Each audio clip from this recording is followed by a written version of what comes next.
नमस्कार सभी को।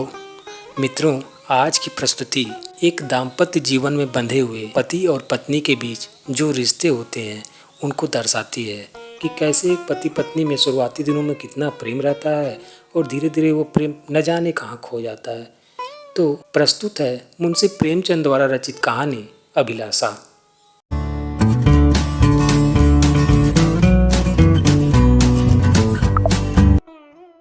कल पड़ोस में बड़ी हलचल मची।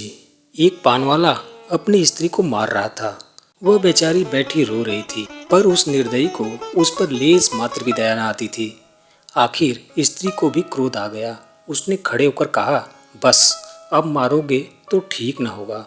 आज से मेरा तुझसे कोई संबंध नहीं। मैं भीख मांगूंगी पर तेरे घर न आऊंगी। यह कहकर उसने अपनी एक पुरानी साड़ी उठाई और घर से निकल पड़ी। पुरुष काठ के उल्लू की तरह खड़ा देखता रहा। स्त्री कुछ दूर चलकर फिर लौटी और दुकान की संदूक खोली, कुछ पैसे निकाले। शायद अभी तक उसमें ममता थी, पर उस निर्दयी ने तुरंत उसका हाथ पकड़कर पैसे छीन लिए। हाय रे हृदयहीनता! अबला स्त्री के प्रति पुरुष का यह अत्याचार! एक दिन इसी स्त्री पर उसने प्राण दिए होंगे, उसका मुंह जोता रहा होगा, पर आज इतना निष्ठुर हो गया है मानो कभी की जान पहचान ही नहीं। स्त्री ने पैसे रख दिए और बिना कहे सुने चली गई, कौन जाने कहाँ। मैं अपने कमरे की खिड़की से घंटों देखती रही कि शायद वह फिर लौटे या शायद पानवाला ही उसे मनाने जाए, पर दो में से एक बात भी न हुई। आज मुझे स्त्री की सच्ची दशा का पहली बार ज्ञान हुआ। यह दुकान दोनों की थी। पुरुष तो मटर गश्ती किया करता था, स्त्री रात दिन बैठी सती होती थी। 10-11 बजे रात तक मैं उसे दुकान पर बैठी देखती थी। प्रातः काल नींद खुलती तब भी उसे बैठी पाती। नोच खसोट काट कपट जितना पुरुष करता था उससे कुछ अधिक ही स्त्री करती थी। पर पुरुष सब कुछ है, स्त्री कुछ नहीं। पुरुष जब चाहे उसे निकाल बाहर कर सकता है। इस समस्या पर मेरा चित्त इतना अशांत हो गया कि नींद आंखों से भाग गई। 12 बज गए और मैं बैठी रही। आकाश पर निर्मल चांदनी छिटकी हुई थी। निशानाथ अपने रत्न जड़ी सिंहासन पर गर्व से फूले बैठे थे। बादल के छोटे छोटे टुकड़े धीरे धीरे चंद्रमा के समीप आते थे और फिर विकृत रूप से पृथक हो जाते थे, मानो श्वेत वासना सुंदरियां उसके हाथों दलित और अपमानित होकर रुदन करती हुई चली जा रही हूँ। इस कल्पना ने मुझे इतना विकल किया कि मैंने खिड़की बंद कर दी और पलंग पर आ बैठी। मेरे प्रियतम निद्रा में मग्न थे। उनका तेजमय मुखमंडल इस समय मुझे कुछ चंद्रमा से ही मिलता जुलता मालूम हुआ। वही साहस छवि थी जिससे मेरे नेत्र तृप्त हो जाते थे। वही विशाल वक्ष था जिस पर सिर रखकर मैं अपने अंतःस्थल में एक कोमल मधुर कंपन का अनुभव करती थी। वही सुदृढ़ बाहें थी जो मेरे गले में पड़ जाती थी तो मेरे हृदय में आनंद की हिलोरे सी उठ जाती थी। पर आज कितने दिन हुए मैंने उस मुख पर हंसी की उज्जवल रेखा नहीं देखी, न देखने को चित्त व्याकुल ही हुआ। कितने दिन हुए मैंने उस वक्ष पर सिर नहीं रखा और न वह बाहें मेरे गले में पड़ी। क्यों? क्या मैं कुछ और हो गई या पतिदेव ही कुछ और हो गए हैं? अभी कुछ बहुत दिन भी तो नहीं बीते। कुल 5 साल हुए हैं। कुल 5 साल जब पतिदेव ने विकसित नेत्रों और ललायित अधरों से मेरा स्वागत किया था। मैं लज्जा से गर्दन झुकाए हुए थी। हृदय में कितनी प्रबल उत्कंठा हो रही थी कि उनकी मुख छवि देख लूं, पर लज्जा वह सिर न उठा सकती। आखिर एक बार मैंने हिम्मत करके आंखें उठाई और यद्यपि दृष्टि आधे रास्ते से ही लौट आई, तो भी उस अर्ध दर्शन से मुझे जो आनंद मिला, क्या उसे कभी भूल सकती हूँ? वह चित्र अब भी मेरे हृदय पट पर खींचा हुआ है। जब कभी उसका स्मरण आता है, हृदय पुलकित हो उठता है। उस आनंद स्मृति में अब भी वही गुदगुदी, वही सनसनी है, लेकिन अब रात दिन उस छवि के दर्शन करती हूँ। उषा काल, प्रातः काल, मध्याह्न काल, संध्या काल, निशा काल, 8 पहर उसको देखती हूँ, पर हृदय में गुदगुदी नहीं होती। वह मेरे सामने खड़े मुझसे बातें किया करते हैं, मैं क्रोशियों की ओर देखती रहती हूँ। जब वह घर से निकलते थे तो मैं द्वार पर आकर खड़ी हो जाती थी, और जब वो पीछे फिरकर मुस्कुरा देते थे तो मुझे मानो स्वर्ग सा राज्य मिल जाता था। मैं तीसरे पहर कोठे पर चढ़ जाती थी और उनके आने की बाट जोहने लगती थी। उनको दूर से आते देखकर मैं उन्मत्त सी होकर नीचे आती और द्वार पर जाकर उनका अभिवादन करती। पर अब मुझे यह भी नहीं मालूम होता कि वह कब आते और कब जाते हैं। जब बाहर का द्वार बंद हो जाता है तो समझ जाती हूँ कि वह चले गए। जब द्वार खुलने की आवाज़ आती है तो समझ जाती हूँ कि आ गए। समझ में नहीं आता कि मैं ही कुछ और हो गई या पतिदेव ही कुछ और हो गए। तब वह घर में बहुत नहाते थे। जब उनकी आवाज़ कानों में आ जाती तो मेरी देह में बिजली सी दौड़ जाती थी। उनकी छोटी छोटी बातों, छोटे छोटे कामों को भी मैं अनुरक्त मुग्ध नेत्रों से देखा करती थी। वह जब छोटे लाल को गोद में उठाकर प्यार करते थे, जब टामी का सिर थपथपाकर उसे लिटा देते थे, जब बूढ़ी भक्तिन को चिढ़ाकर बाहर भाग जाते थे, जब बाल्टियों से पानी भर भर कर पौधों को सींचते थे, तब ये आंखें उसी ओर लगी रहती थी। पर अब वह सारे दिन घर में रहते हैं, मेरे सामने हंसते हैं, बोलते हैं, मुझे खबर भी नहीं होती, न जाने क्यों। तब किसी दिन उन्होंने फूलों का एक गुलदस्ता मेरे हाथ में रख दिया था और मुस्कुराए थे। वह प्रणय का उपहार पाकर मैं फूली न समाई थी। केवल थोड़े से फूल और पत्तियां थीं, पर उन्हें देखने से मेरी आंखें किसी भांति तृप्ति न होती थी। कुछ देर हाथ में लिए रही, फिर अपनी मेज पर फूलदान में रख दिया। कोई काम करती होती तो बार बार आकर उस गुलदस्ते को देख जाती। कितनी बार उसे आंखों से लगाया, कितनी बार उसे चूमा। कोई 1 लाख रुपए भी देता तो उसे न देती। उसकी एक एक पंखुड़ी मेरे लिए एक एक रत्न थी। जब वह मुरझा गया तो मैंने उसे उठाकर अपने बक्से में रख दिया था। तब से उन्होंने मुझे हजारों चीजें उपहार में दी। एक से एक रत्न जड़ित आभूषण है, एक से एक बहुमूल्य वस्त्र और गुलदस्ते तो प्रायः नित्य ही लाते हैं, लेकिन इन चीजों को पाकर वह उल्लास नहीं होता। मैं उन चीजों को पहनकर आईने में अपना रूप देखती हूँ और गर्व से फूल उठती हूँ। अपनी हमजोलियों को दिखाकर अपना गौरव और उनकी रस्सियाँ बढ़ाती हूँ। बस अभी थोड़े ही दिन हुए हैं, उन्होंने मुझे चंद्रहार दिया है, जो इसे देखता है मोहित हो जाता है। मैं भी उसकी बनावट और सजावट पर मुग्ध हूँ। मैंने अपना संदूक खोला और उस गुलदस्ते को निकाल लाई। आह, उसे हाथ में लेते ही मेरी एक एक नस में बिजली दौड़ गई। हृदय के सारे तार कंपित हो गए। वह सूखी हुई पंखुड़ियाँ जो अब पीले रंग की हो गई थी, बुलती हुई मालूम होती थी। उसके सूखे मुरझाए हुए मुखों के अस्फुटित कंपित अनुराग में डूबे शब्द साए साए करके निकलते हुए जान पड़ते थे।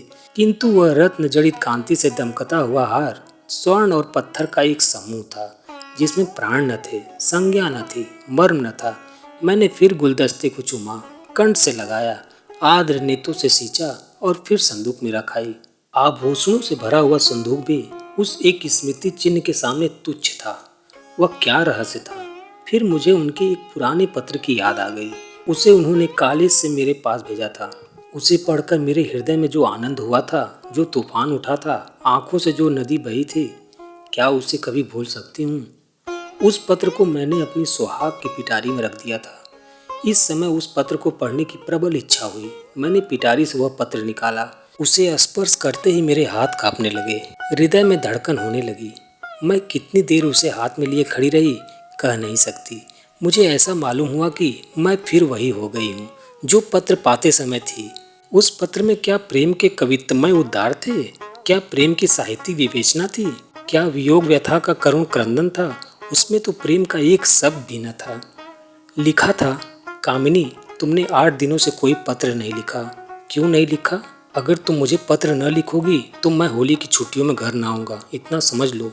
आखिर तुम सारे दिन क्या करती हो? मेरे उपन्यासों की अलमारी खोल ली है क्या? आपने मेरी अलमारी क्यों खोली? समझती होगी मैं पत्र न लिखूंगी तो बच्चा खूब रोएंगे और हैरान होंगे। यहाँ इसकी परवाह नहीं। 9 बजे रात को सोता हूँ तो 8 बजे उठता हूँ। कोई चिंता है तो यही कि फेल न हो जाऊँ।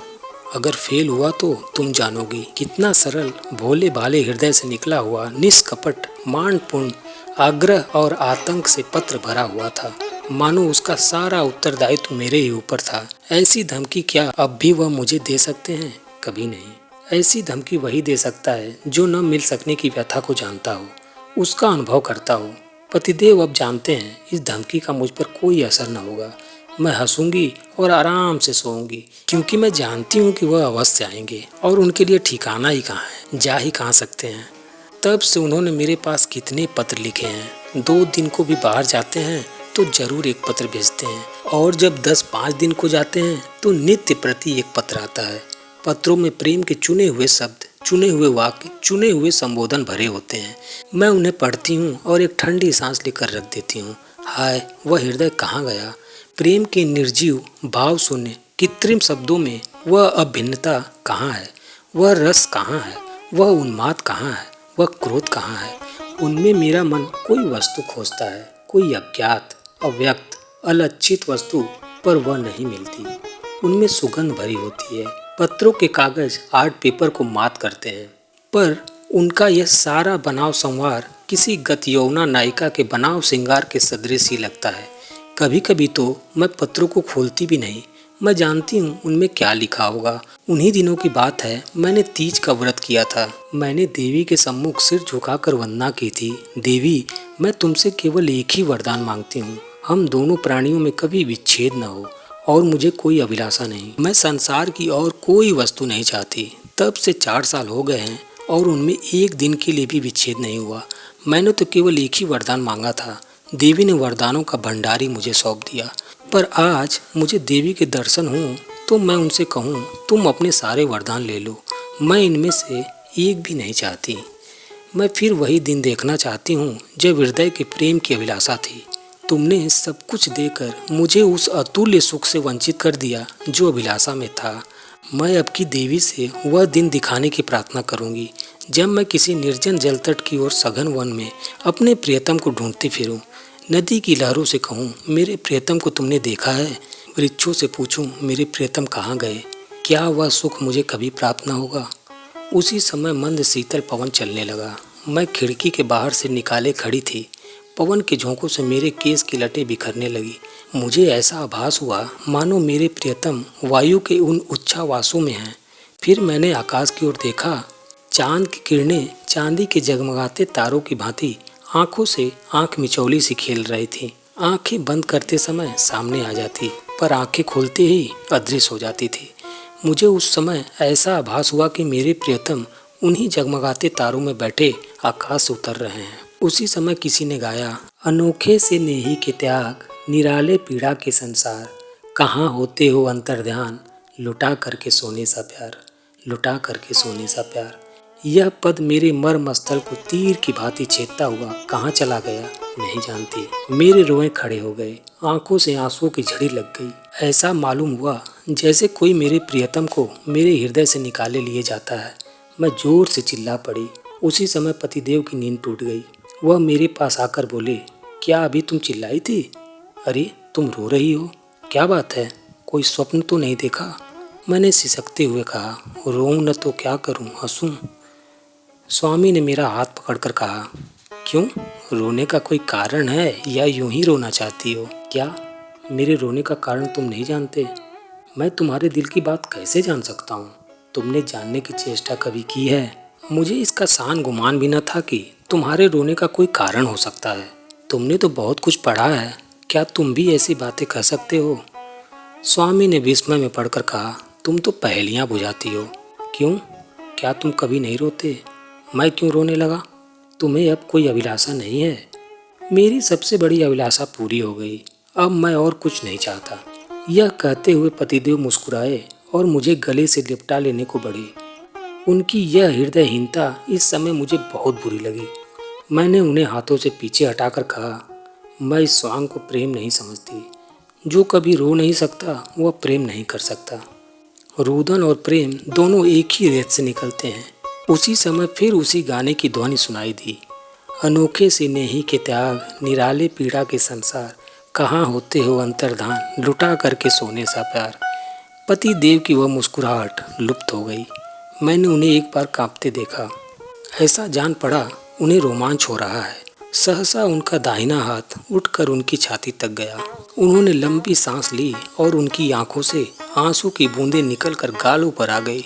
तुरंत मैंने रोते हुए उनकी छाती पर सिर रख दिया और उस परम सुख का अनुभव किया जिसके लिए कितने दिनों से मेरा हृदय तड़प रहा था। आज फिर मुझे पतिदेव का हृदय धड़कता हुआ सुनाई दिया। आज उनके स्पर्श में फिर स्फूर्ति का ज्ञान हुआ। अभी तक उस पद के शब्द मेरे हृदय में गूंज रहे थे, कहाँ होते हो अंतर्धान, लुटा करके सोने सा प्यार। धन्यवाद मित्रों, यह कहानी आपको कैसी लगी कृपया कमेंट बॉक्स में कमेंट करके मुझे ज़रूर बताएं। अगर आप चैनल पर पहली बार आए हैं तो चैनल को सब्सक्राइब करें और वीडियो को लाइक और शेयर जरूर करें। धन्यवाद।